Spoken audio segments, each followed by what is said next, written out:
मन में भाव आया कि वंश आगे बढ़ना चाहिए। व्यास मिश्र जी के बड़े भैया थे श्री नरसिंह आश्रम जी, जो कि परम बीतराग थे, परम सन्यासी थे। आप एक बार देववन से ही निकल करके जा रहे थे, तब अनेक साधकों ने आपके चरणों में प्रणाम करके आपको कुछ दिन देववन में रुकने का भाव रखा। आप देववन में जब विराजे तो श्री व्यास मिश्र जी अपनी गृहिणी श्रीमती तारा जी के साथ में प्रणाम करने गए। बड़े भैया ही हैं, भले ही विरक्त भेष में हैं।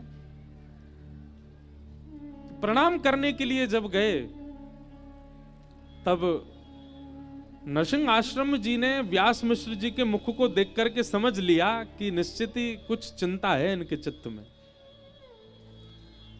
और व्यास मिश्र जी से कहा, व्यास जी से कहा, आप इतने चिंतित क्यों लग रहे हैं? आपकी चिंता की रेखाएं दिख रही हैं माथे पर, कारण क्या है? संकोचवश बोले नहीं, बस नहीं बताओ क्या भाव है? बोले भैया सब कछु है जीवन में, पर एक संतान नहीं है। नरसिंह आश्रम जी बोले, ठाकुर जी ने जैसी व्यवस्था दी उसमें प्रसन्न रहना चाहिए, ठाकुर जी से कोई कामना नहीं करनी चाहिए। ठाकुर जी ने सर्वगुण संपन्न कर दिया, यदि एक जगह का अभाव दिया तो उसमें इतनी चिंता क्यों? किसी को संतान देकर के ठाकुर जी भजन से विमुख करते हैं और किसी को संतान ना देकर के ठाकुर जी भजन में लगाते हैं। आपको तो प्रसन्न होना चाहिए, दोनों युगल मिलकर के, दंपति मिलकर भजन करो ठाकुर जी का। व्यास मिश्र जी तो चुपचाप सुनते रहे, परंतु पास में बैठी हुई तारा मैया धीमे से संकोच में बोल पड़ी, क्षमा करना, यदि सब विधि का विधान ही है तो आप जैसे संतन को आशीर्वाद कब फलेगो? किसी के विधि में, किसी के विधान में, किसी के जीवन में यदि अपयश लिखा है और वो व्यक्ति यदि किसी आचार्य को प्रणाम करे तो आचार्य के प्रणाम से उसके जीवन का अपयश समाप्त नहीं होगा। किसी के जीवन में घनघोर दरिद्रता है, लेकिन यदि वो व्यक्ति आचार्यों को प्रणाम करे, गुरुजनों को प्रणाम करे, भक्तों को प्रणाम करे, क्या उसके जीवन की दरिद्रता नष्ट नहीं होगी? सब विधि का विधान ही है तो आप जैसे आचार्यों को प्रणाम करने का क्या फल मिलेगा? नरसिंह आश्रम जी स्तब्ध हो गए तारा मैया की बात सुन के, और थोड़ी देर एकांत में जाकर के ठाकुर जी से बोले ठाकुर जी, विधि पर प्रश्न नहीं उठा है, साधक पर प्रश्न नहीं उठा है, एक भक्त पर प्रश्न उठा है, एक वैष्णव पर प्रश्न उठा है, एक आपके जन के ऊपर प्रश्न उठा है कि क्या उसकी इतनी सामर्थ्य नहीं कि वो विधि के विधान को पलट सके। यहां बात चमत्कार की नहीं है, यहां बात कृपा की है, ठाकुर जी की।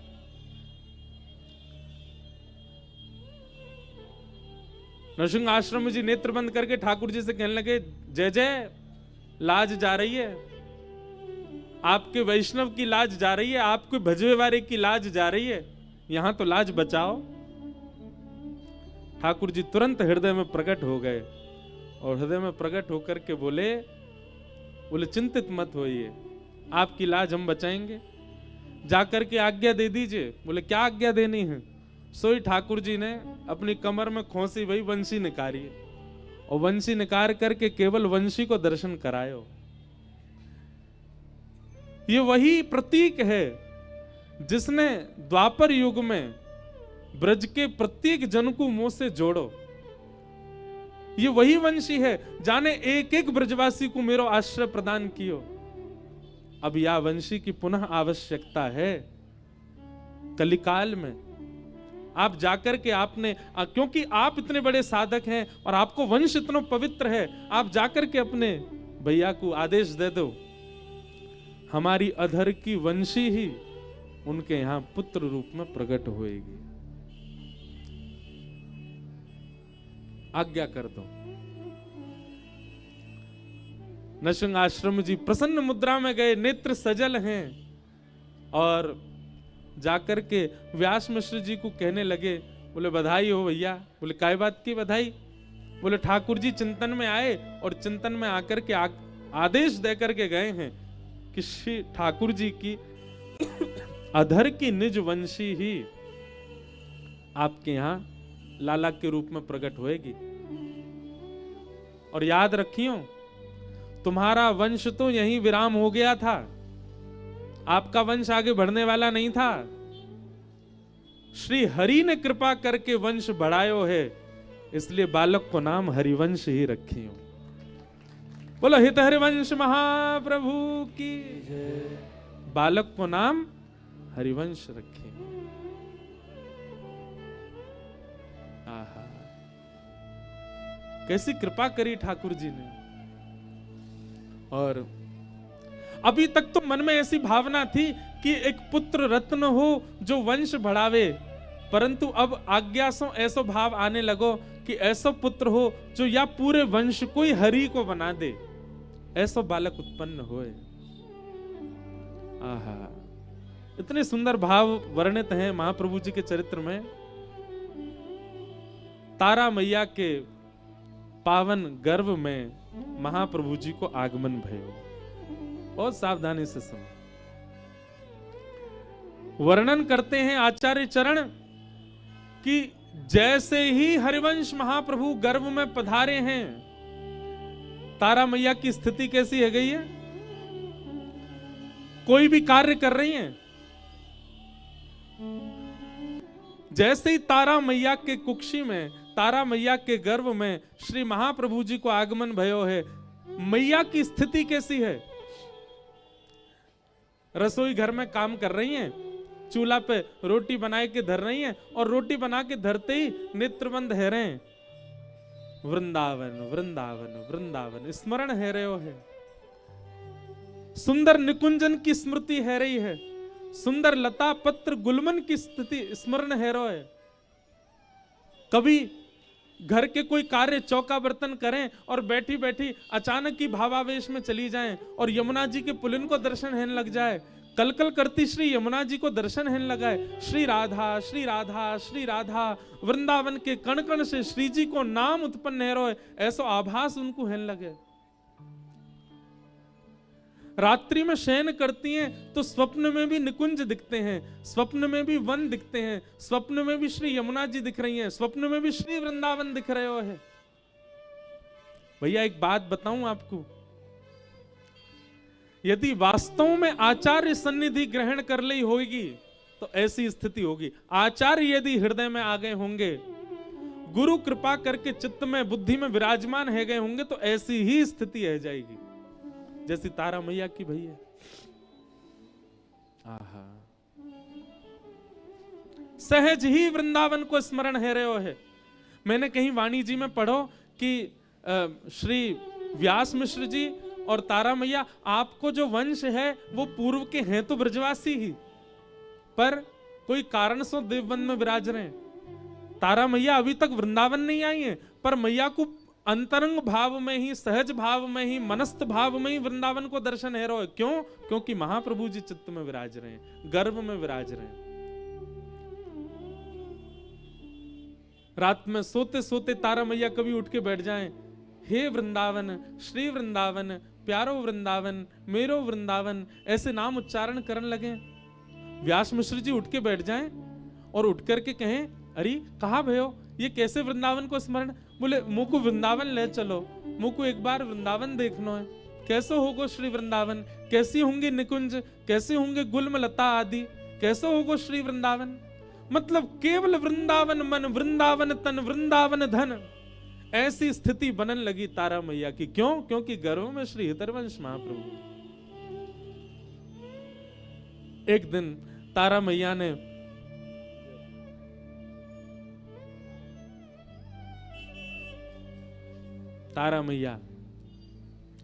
व्यास मिश्र जी से कह रही हैं, मुझ को वृंदावन ले चलो।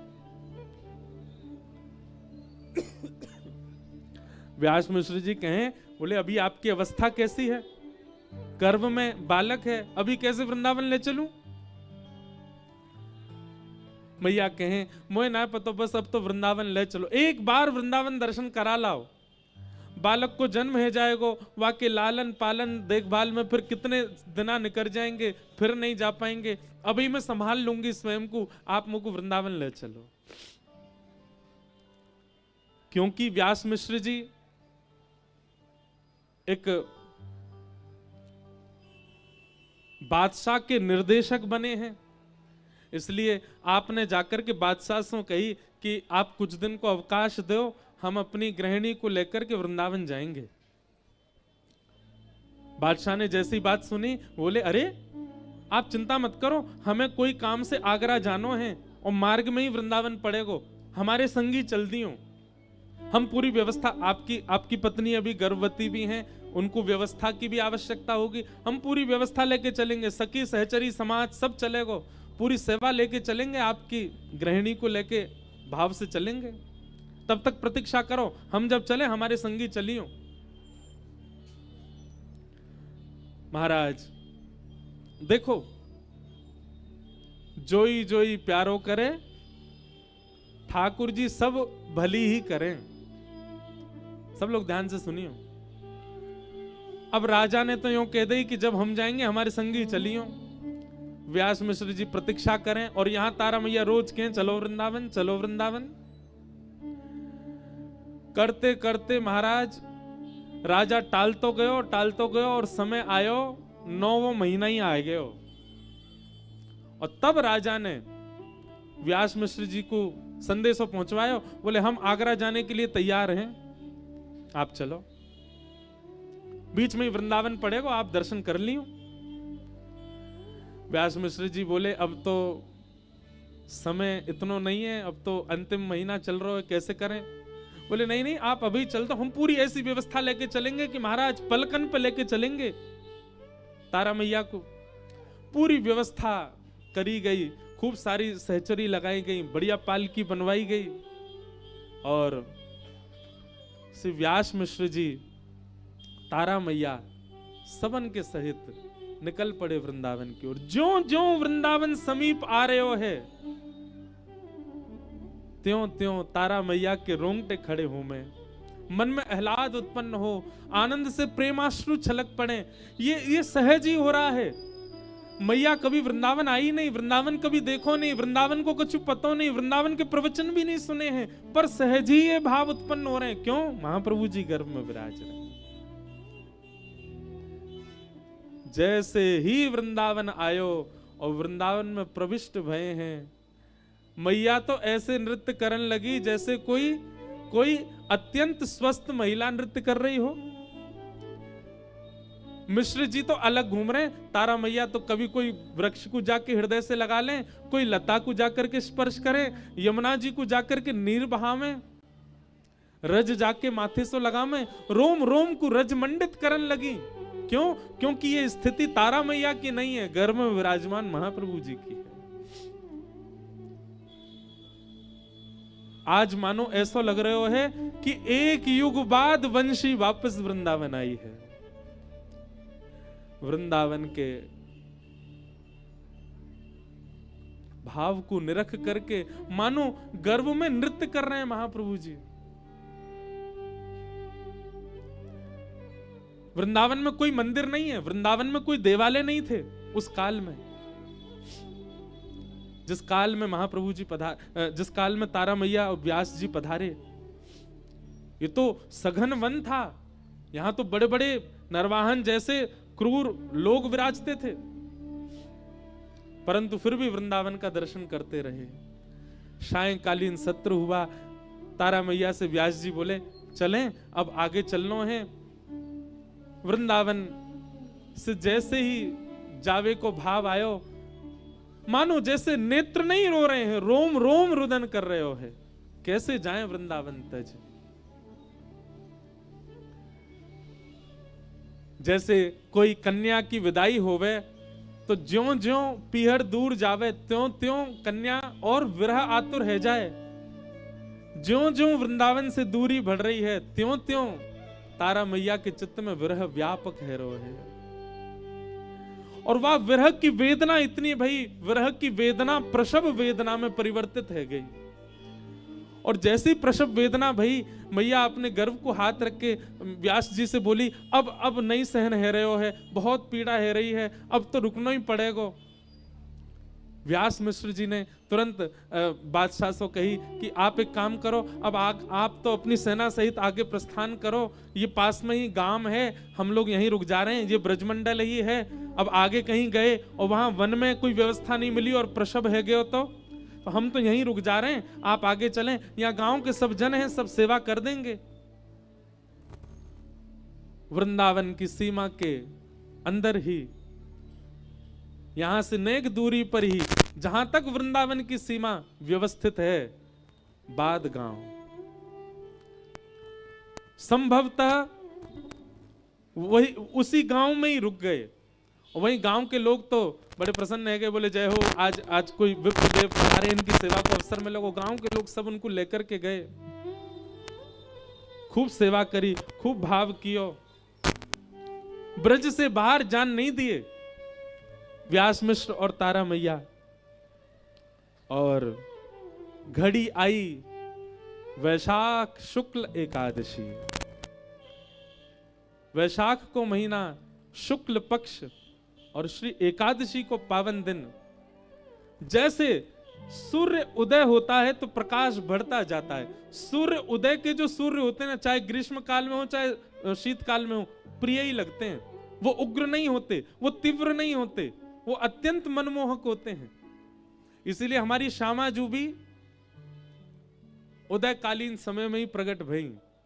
वैसे ही वैशाख शुक्ल एकादशी के दिन ब्रजमंडल में स्थित बाद ग्राम में श्री तारा मैया के कुक्षिशों और व्यास मिश्र जी के घर में वृंदावन प्रकट करता श्री राधा वल्लभ लाल जी को, जिन्होंने वृंदावन में विराजमान करके श्री वृंदावन के रूप को, भाव को प्रकट कियो, ऐसे महाप्रभु श्री हितहरिवंश महाप्रभु जी को प्रकट भयो है। बधाई हो, बधाई हो। बाद ग्राम में महाप्रभु जी को जन्म भयो और जन्म लेके कछु दिनान बाद देवबंद विराजे।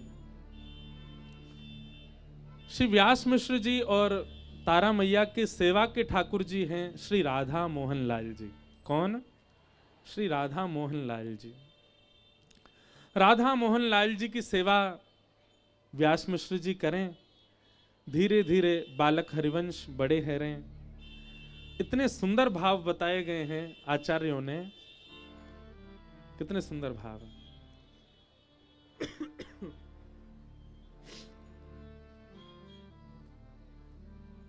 एक भाव इतना सुंदर सुना कि जैसे वृंदावन रस का एक भाव है कि जब आप ठाकुर जी को दर्शन करोगे तो श्री ठाकुर जी के रूप लावण्य को देख करके प्रेम से जब अश्रुपात होता है ना, तो मुख की आकृति बिगड़ती नहीं है। जब विरह में अश्रुपात हो या किसी वस्तु के बिछड़ जाने पर अश्रुपात हो तो मुख की आकृति जो है वो बिगड़ जाती है। पर जब श्री राधा वल्लभ जी के कपाट खुले, अद्भुत रूप छवि देख करके कई बार मुख की आकृति बिगड़ती नहीं है, केवल नेत्रों से अश्रुपात होता है।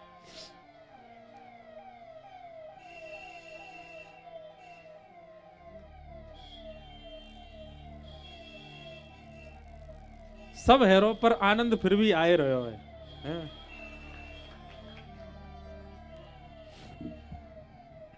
तो अरे बंद कर दे, अब कहां जाएं, क्या बता रहे हम। हाँ, तो मुख की आकृति बिगड़े ना और नेत्रों से नीर बहने लगे, ये प्रेम की एक चरम स्थिति है। होता है, कई लोगों को देखा है, कई लोगों का होता होगा, वृंदावन आते ही ऐसा भाव उत्पन्न हो जाता है। तो लेकिन ये स्थिति आपको एक आयु के लोगों में दिखेगी, छोटे बालक में नहीं दिख सकती। छोटा बालक रोएगा तो उसकी मुख की भंगिमा विच्छिन्न होगी। अभी घुटमुन चलना सीखे हैं बालक हरिवंश, और घुटमुन चल करके जब व्यास मिश्र जी जहां अपने राधा मोहन जी की सेवा कर रहे हैं वहां जाकर के बालक हरिवंश बैठ जाते हैं, और जब श्री राधा मोहन जी को देखते हैं ना, तो मुख की भंगिमा बिगड़ती नहीं, नेत्र लाल पड़ जाते हैं और अश्रु गिरने लगते हैं। प्रेम की ऐसी अवस्था। क्यों? अब प्रतीक्षा नहीं हो रही, कब बड़ा हूं, कब सेवा करूं। मैया कार्य करके आवे, और आकर के जब बालक हरिवंश को देखें तो नेत्रन में आंसू देख करके मैया को लगे कोई बात से पहले रोयो होगो, आंसू अभी तक रह गए, पर कौन जाने। बाल्यकाल से ही वह गुण दिखने लगे जो एक सामान्य बालक में नहीं होते। ठाकुर जी और ठाकुर जी के जन, इनको जन्म ही अद्भुत होवे। भागवत जी में वर्णन है, तमद्भुतम बालकम अंबुज क्षणम, अद्भुतम बालकम। ऐसे ही हरि जन भी अद्भुत ही होते हैं। उनके बाल्यकाल से वो स्थिति अलग ही दिखेगी उनकी। कितने आचार्यों के चरित्र देखे, उनके बाल्यकाल से व्यवहार स्वभाव ही विलग होते हैं। दुनिया के बालक खेल से खेलते हैं, खिलौने से खेलते हैं, पर बालक हरिवंश का एक ही खेल है, अपने पिताजी को सेवा करते हुए देखना, उसी में सुख मिलता उनको। कहीं भी मां ले जाए, पिताजी घूम फिर के उनको आना, वहीं बैठ करके राधा मोहन जी को निहारते रहना। धीरे धीरे बड़े भय बालक हरिवंश, और अब चलने लगे। तो कहते हैं प्रथम शब्द भी हरिवंश महाप्रभु के मुख से जो प्रकट हुआ वो श्री राधा राधा। देखो, महाप्रभु जी ने राधा नाम को प्रचार किया, और फिर सेवक जू ने आकर के हित हरिवंश नाम को प्रचार किया। सेवक जी कह रहे हैं कि महाप्रभु जी की स्थिति इतनी है कि वे श्री राधा से अपना अनुग्रह कर सकें, श्री राधा कह करके कल्याण कर सकें, पर हमारी स्थिति इतनी नहीं, इसलिए हम क्या कहें, श्री हरिवंश, हित हरिवंश। पुनः याद रखियो, हरिवंश में चतुर्व्यूह है। ह से हरि, र से राधा, व से वृंदावन, श से सहचरी। चद्दर के एक छोड़ को खींचो, तीनों छोड़ अपने आप आते हैं। ऐसे हरिवंश में एक शब्द की भी कृपा है, एक अक्षर की भी कृपा है, तीनों आएंगे। हरिवंश गाओगे, चारों आएंगे आपके पास। इसलिए ऐसे ही हमारी हरिदासी परंपरा में भी आप सीधे कहो राधे राधे, तो हरिदास ही कहेंगे नहीं, क्या कहो, श्री हरिदास। क्यों? पहले सहचरीन को मनाओ, पहले आचरण की कृपा प्राप्त करो, फिर सीधे ठाकुर जी के नाम में प्रविष्ट हो। या को मतलब ये नहीं है कि आप किशोरी जी के नाम मत गाओ, गाओ, पर वह नाम में हैवे वारे अपराधन से बचवे के काजे पहले आचार्यन को नाम गाओ। पहले वृंदावन को भजो, आचार्यन को भजो, रज को भजो, रस को भजो, तब नाम भजो। नहीं तो नाम में अपराध बनेगो। नाम रट रहे हैं और फिर वो भाव दिख रहे हो जो नहीं दिखना चाहिए, ये नामापराध है। आचार्यन को प्रणाम करके, रज को प्रणाम करके, रस को प्रणाम करके, वृंदावन को प्रणाम करके जब नाम में प्रविष्ट करोगे तो लीला को दर्शन होएगा। और वही नाम जप की प्रधानता ही वही है। महाप्रभु जी के मुख से सबसे पहला शब्द प्रकट हुआ राधा।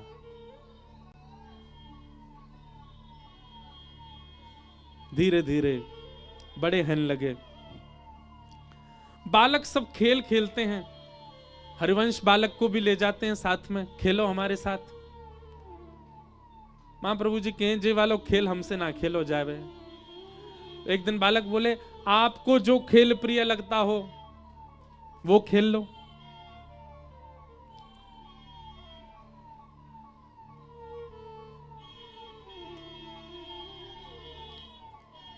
अरे भैया आपको जो खेल प्रिय, इतनी तेज आवाज है कि हमारी आवाज धीमे पड़ रही है।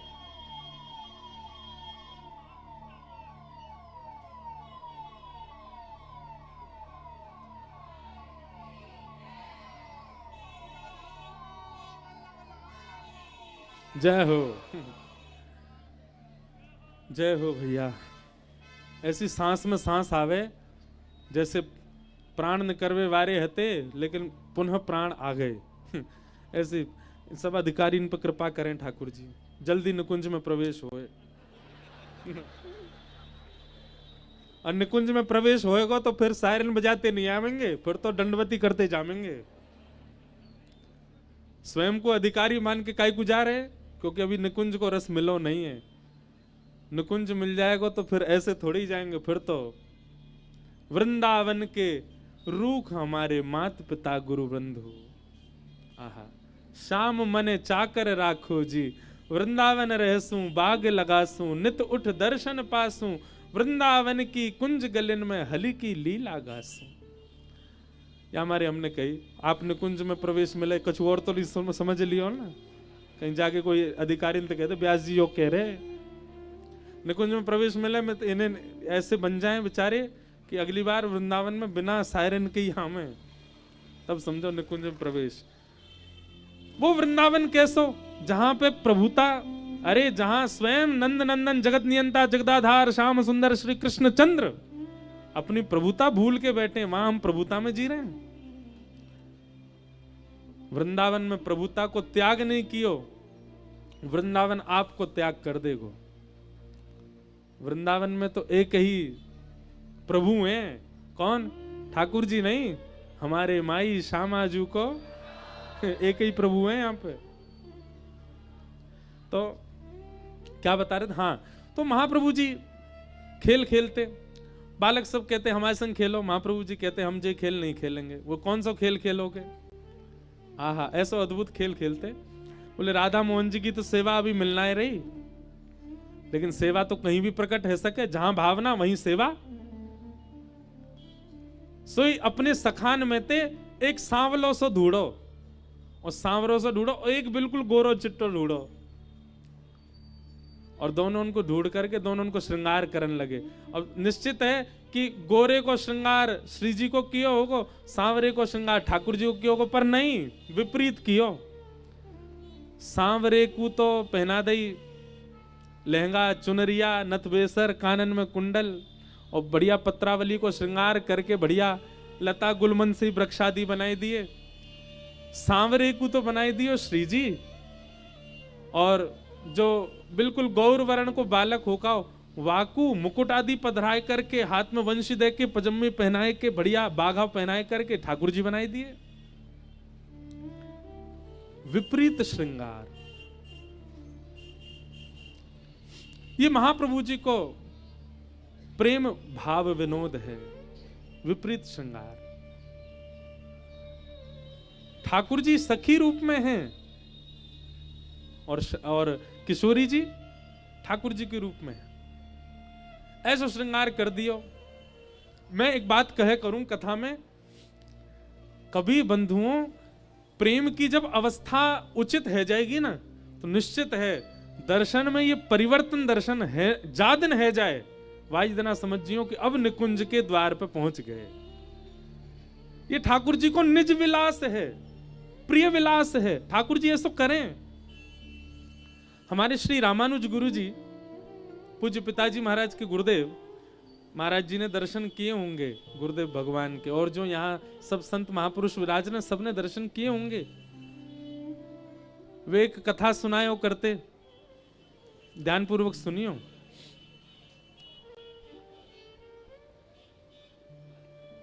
एक बार, अब कथा तो निकुंज की है पर वृंदावन की नहीं है, अयोध्या की है।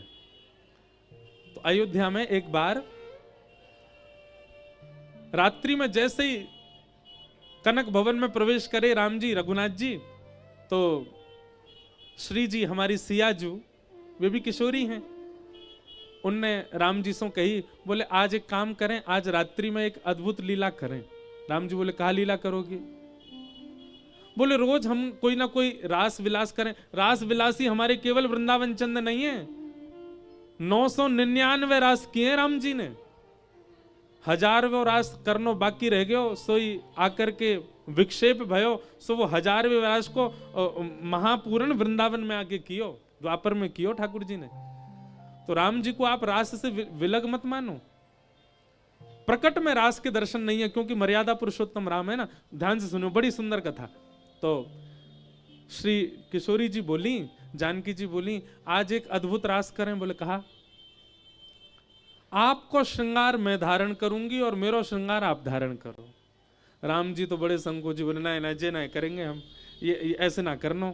नहीं नहीं नहीं, कोई देख थोड़ी रहो, निकुंज में बैठे हैं, यहाँ कोई बाहर के कोई को प्रवेश तो है नहीं, मैं और आप हैं, कर लें श्रृंगार। राम जी मना करते रहे, पर किशोरी जी के आगे तो हार माननी पड़े।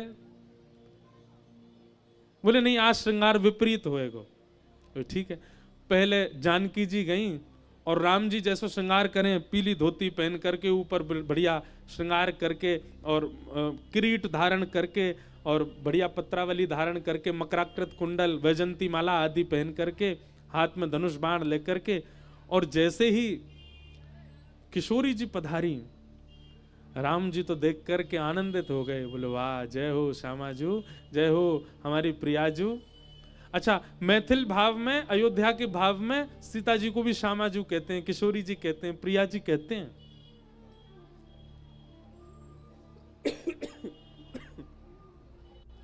तो राम जी बलैया लेने लगे, इतनी प्यारी लग रही हमारी सिया जी। अब सीता जी बोली आप जाओ श्रृंगार करके आओ।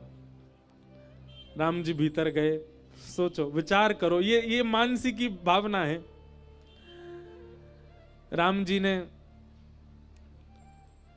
लहंगा पहनो, चुनरी डारी, पत्रावली को श्रृंगार कियो, नथ बेसर पहनी, होठन में लालिमा लगाई, गले में आभूषण धारण किए, कड़ूला पहने, पैरन में पाजेब पहनी राम जी ने। और जैसे ही श्रृंगार करके निकस करके राम जी पधारे सखी स्वरूप में।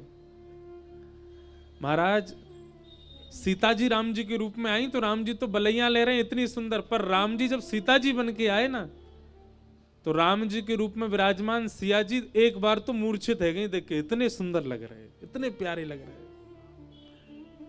सुध बुध खो बैठी। आहा, और रास विलास प्रारंभ हुए, विपरीत श्रृंगार। अब वशिष्ठ मुनि का एक नियम था नित्य का। वशिष्ठ मुनि पूरे दिन तो गुरु रूप में रहते थे, पर रात्रि में सरजू जी के तट पे जाते और नेत्रबंद करके निज मंदिर में जो ठाकुर जी को रास चल रहा है वहां को दर्शन वशिष्ठ मुनि करते।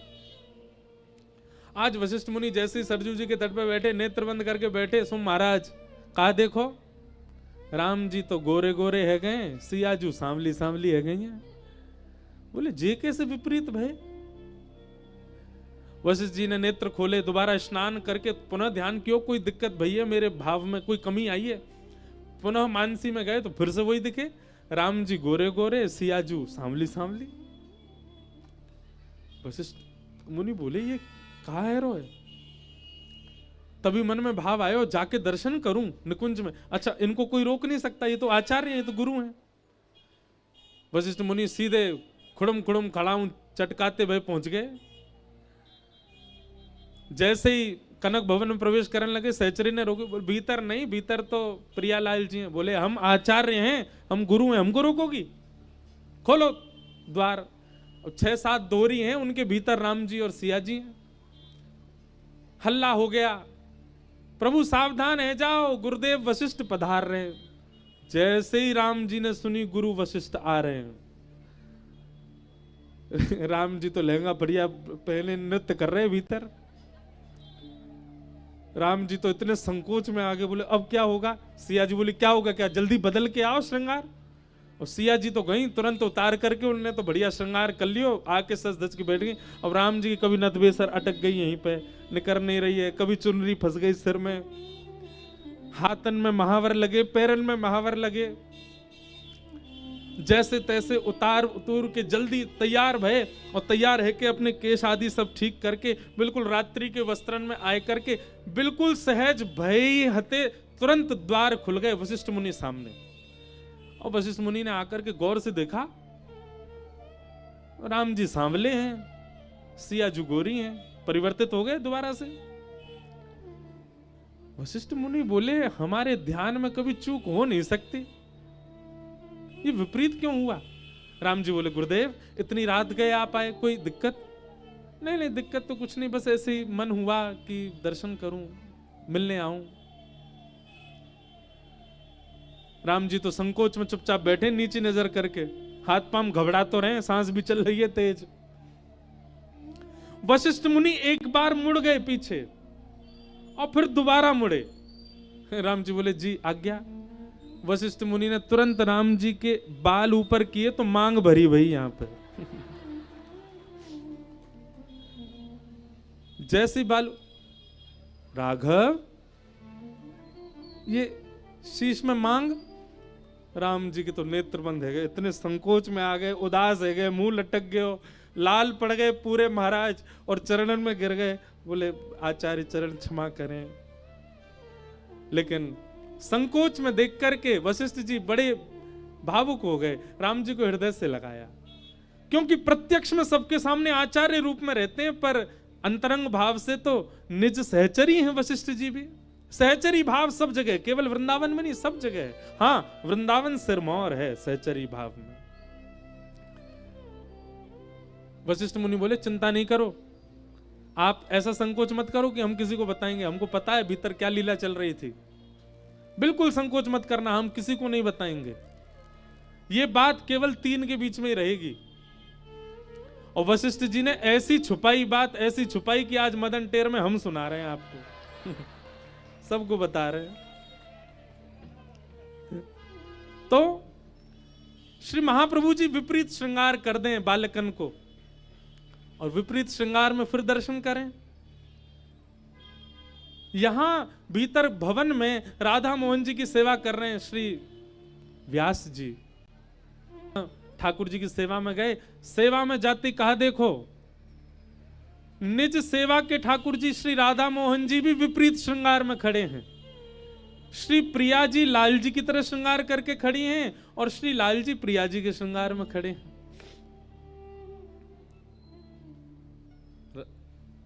देख करके तो बड़े संकोच में आ गए। तारा मैया आई, बोले अब बुढ़ापे की दृष्टि है गई है आपकी, हैं? विपरीत श्रृंगार देखो, विपरीत श्रृंगार कर दियो, कोई दिक्कत है? सब ठीक है? विपरीत श्रृंगार कर दिया। बोले ऐसा है ना सके, मैंने तो सुबह ही श्रृंगार कियो, बड़े भाव से कियो, ये कैसे विपरीत है गया? तभी आपकी दृष्टि पड़ी बाहर बगीचा में खेल रहे बालक हरिवंश पर। और बालक हरिवंश कौन के संग खेल रहे हैं? बोले मुकुटधारी श्याम सुंदर और भ्रगुटीधारी श्री श्री जी, पर दोनों उनके वर्ण में विपरीत है। ठाकुर जी गौर वर्ण के हैं और श्यामाजी श्याम वर्ण के हैं। बाहर के ठाकुर जी को देखें, अपने निज भवन के श्री राधा मोहन जी को देखें, दोनों को दर्शन करके व्यास जी समझ गए कि हमारे बड़े भैया ने बताई कि ये बालक सामान्य नहीं होगो, हरि की भक्ति को प्रचार करवे वारो विशिष्ट बालक होएगो। और वो भाव अब उत्पन्न होते दिख रहे हैं। ऐसी स्थिति आ गई कि महाराज गांव के लोग बाग इतनी चिंता में रहने लगे। बालक घर आते हैं तो हैं तो बालक, लेकिन घर आते हैं तो नथ बेसर पहन के आते हैं, चुनरी ओढ़ के आते हैं, श्रृंगार करवा के आते हैं। तो गांव के सब ग्रामीण जन लोगों ने कही, बोले कि ये कहाँ जाते हो तुम? बोले कि वो हमारो मित्र है बालक हरिवंश, वो हमारो श्रृंगार कर दे। तो गांव के लोगों ने बालकों को हरिवंश जी से दूर रहने को कहा। बोले अभी ते हमारे लालान को लाली बना रो है, चुनरी उड़ाए दे, श्रृंगार कर दे, कोई नहीं जाएगा वहां। पर हरिवंश महाप्रभु को व्यवस्था, सेवक को, अर्चक को, प्रेमी को सेवा के लिए व्यवस्था की आवश्यकता नहीं है। वो बिना व्यवस्था के भी सेवा कर सकता है, बिना व्यवस्था की भी सेवा होती है। महाप्रभु जी तो विचार करने लगे, अब बालक तो आते नहीं, क्या करें? सेवा की ऐसी इच्छा, अष्टयाम तो प्रधान है महाप्रभु जी का। मन में आती क्या करें? तब आप वन में जाते और वन में जाकर के वृक्षों का दर्शन करते। कोई वृक्ष अत्यंत सुकोमल सीधो सो खड़ो, और आपको दर्शन भी ऐसे आ जाते। अत्यंत सुकोमल सीधो सो एक वृक्ष है और वाक के बगल में एक बड़ो टेढ़ो मेढ़ो सो वृक्ष खड़ो है। आहा, महाप्रभु जी दूर से देख करके बलैया लेते, मिल गए मेरे युगल सरकार। ये टेढ़े मेढ़े से त्रिभंग लली जो है यही मेरे श्याम सुंदर हैं, और ये सीधी भोरी सी खड़ी है यही हमारी श्यामाजू है।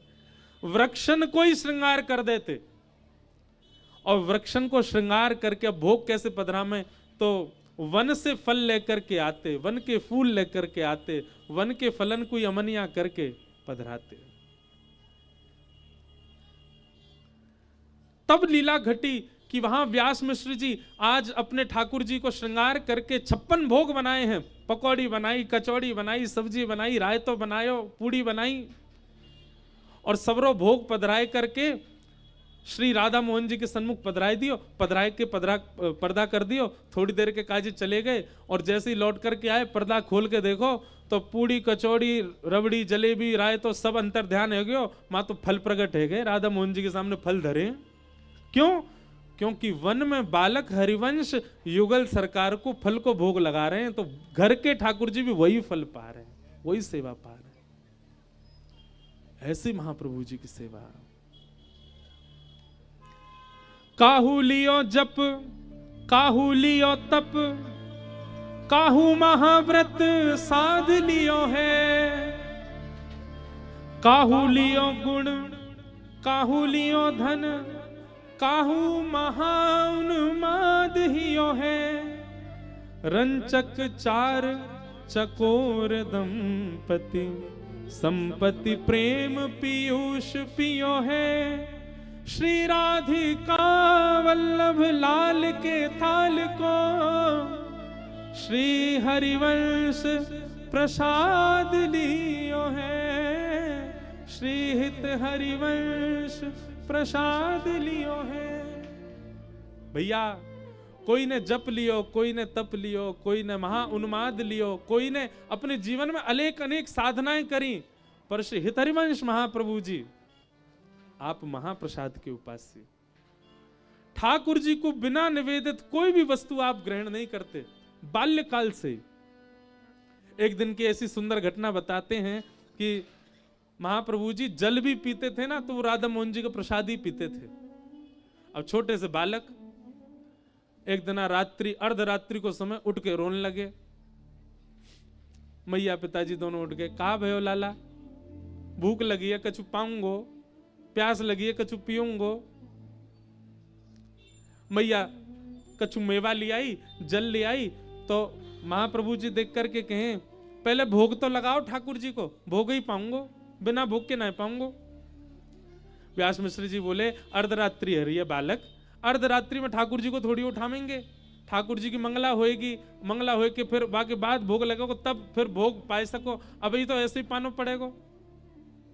महाप्रभु जी के नाम में तो प्रसाद ही पाऊंगो और अब ही पाऊंगो। रोने लगे। अब तो माता पिता बड़ी चिंता में, ठाकुर जी को उठा नहीं सकते और बालक सोएगा नहीं जब तक इनको प्रसाद दे नहीं। क्या करें? महाप्रभु जी का रुदन सेज पे पौड़े भय श्यामा श्याम सुन रहे हैं और ठाकुर जी पौड़े पौड़े किशोरी जी से कह रहे हैं देखो बालक हरिवंश रो रहे है। श्री जी बोली हाँ भूख लगी है, प्यास लगी है, लेकिन वाको नियम है हमारे महाप्रसाद के बगैर कछु पावे नहीं है। हमारे महाप्रसाद के बगैर कछु लेवे ना है। अब कैसे पवा में, कहा करें? बहुत सावधानी से सुनो।